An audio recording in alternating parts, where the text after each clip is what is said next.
ಅಂತಕ್ಕಂಥದ್ದು ವಿದ್ಯಾಭ್ಯಾಸಕ್ಕೆ ಭಾರಿ ಇತಿಹಾಸ ಇದ್ದಂತ ಒಂದು ಗ್ರಾಮ ಇದು.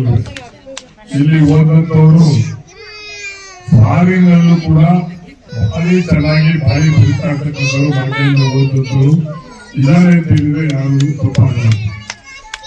ಈ ಹಳ್ಳಿನಲ್ಲಿ ಮಕ್ಕಳಿಗೆ ಕಾನ್ವೆಂಟ್ ಮಾದರಿಯಾಗಿ ಶಾಲೆಯನ್ನು ಕಲಿಸಬೇಕು ಅಂತ ಹೇಳಿ ಒಂದು ಕಾನ್ಸೆಪ್ಟ್ ನಾವು ಮಾಡಬೇಕು ಅಂತ ಹೇಳಿ ಪತ್ನಿ ಮತ್ತು ಪುಸ್ತಕ ಮಾತಾಡಿ ನಮಗೆ ಕೇಳಿದಾಗ ಈ ಸಕ್ಸಸ್ ಆಗ್ತದೆ ಇಲ್ಲ ಅಂತ ಹೇಳಿ ನಾನು ಅವ್ರಿಗೆ ಆರ್ಗ್ಯೂ ಮಾಡ್ತೇನೆ. ಇಲ್ಲ ಮಾಡೋಣ ಯಾಕಾಗಲ್ಲ ಅಂತ ಹೇಳಿ ಪ್ರಾರಂಭ ಮಾಡಿ ಇವತ್ತು 20 ಶಾಲೆಗಳು ನಮ್ಮಲ್ಲಿ ಈ ಮಕ್ಕಳಲ್ಲಿ ಪ್ರಾರಂಭ ಆಗಿರ್ತದೆ. 21 ಇದ್ರ ಜೊತೆಗೆ ಈಗಾಗಲೇ 8 ಶಾಲೆಗಳು ಬೇಡಿಕೆಗೆ ಈಗಾಗಲೇ ನಮ್ಮಲ್ಲಿ ಇದ್ದಾವೆ. ಆ 8 ಶಾಲೆಗಳನ್ನು ಕೂಡ ನಾವು ಅಂಗನವಾಡಿ ಸೇರಿ ಅದನ್ನ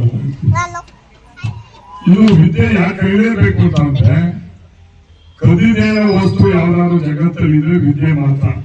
ಚಿನ್ನಾರು ಕಲಿಬಹುದು, ದುಡ್ಡು ಕಲಿಬಹುದು, ನಿಮ್ಮನ್ನು ಕಲಿಬಹುದು. ಆದ್ರೆ ತಲೆಯೊಳಗೆ ವಿದ್ಯೆ ಇರೋದನ್ನ ಯಾರು ಕಲಿಯಕ್ಕಾಗಲ್ಲ. ಬದಲಾವಣೆ ಆಗ್ಬೇಕು ಅನ್ನೋದ್ರೆ ವಿದ್ಯೆ ಭಾರಿ ಮುಖ್ಯವಾದದ್ದು ಮನೆಗಂಡು ನಾವು ಇದನ್ನ ಪ್ರಯೋಗ ಮಾಡಿ ಈ ಪ್ರಯೋಗವನ್ನ ಸರ್ಕಾರ ಒಪ್ಪಿಕೊಂಡು ಇಡೀ ರಾಜ್ಯದಲ್ಲೇ ಈ ಮಾದರಿಯಾಗಿ ಮಾಡಿರ್ತಕ್ಕಂಥ ರೀತಿ ನಾನು ಸರ್ಕಾರಕ್ಕೂ ಕೂಡ ಕೃತಜ್ಞತೆ ಸಲ್ಲಿಸಿ ಇದು ಮೊದಲನೇದಾಗಿ ಪ್ರಾರಂಭ ಆಗಿದೆ. ಅಷ್ಟು ತಾಲೂಕು ಇದು ನಾವು ಮಾಡಿದ್ದು ಅನ್ನೋದಕ್ಕಿಂತ ನಿಮ್ಮ ಜೊತೆ ಹಳೆಯ ಆ ಶಾಲೆಗೆ ಓದಿರ್ತಕ್ಕಂಥ ವಿದ್ಯಾರ್ಥಿಗಳು ಪ್ರೋತ್ಸಾಹ ನೀಡಿ ಅವರು ಭಾರಿ ಮುಖ್ಯ ಇದೆ. ಇದರಿಂದ ನಾವು ನೋಡಕ್ಕೆ